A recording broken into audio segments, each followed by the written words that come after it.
This story. Elena Korosteleva joins us, Professor of International Politics and the Jean Monnet Chair at the University of Kent. Thank you for being with us. We've heard a lot of strong words and a lot of actions taken. Do you think any of this is going to make any difference to the situation regarding the safety of this journalist and the conduct of Belarus and its president? Well, what we see clearly is that President Lukashenko, well, let's put it simply, Lukashenko shows no regard for international law or norms and European values. Whereas previously what we saw that he has kept domestic issues within the border of the country, putting many people's lives at risk, with about 45,000 people now being detained, beaten, tortured, as we could see in the case of Roman Protasevich. Now he is lashing out internationally.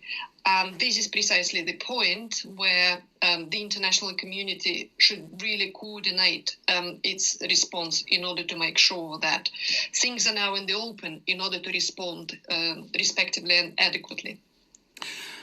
And in terms of how Lukashenko now behaves, you mentioned, and I think you point out very clearly, that there's a disregard for the EU and European points of view and conduct. But isn't that his position anyway, given that he's obviously closer to Russia, closer to Vladimir Putin? Well, to a degree, yes. And I think because what has happened has been not just simply approved, but possibly even assisted by Russia. So Lukashenko himself, he feels emboldened in that way. But at the same time, he's still very much dependent on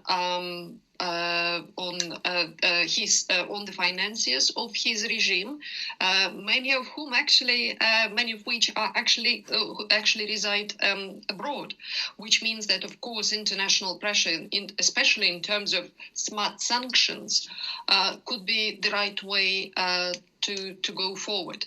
And it's time to simply go beyond declarations, because obviously the European Union and the world have been very good in terms of declarations. It's time now to start acting and putting the fourth round of sanctions targeting Lukashenko's finances in place. Elena Korosteleva, thank you very much indeed for giving us that analysis. Professor of International Politics and the Jean Monnet Chair at the University of Kent. Thanks very much for joining us here in France 24.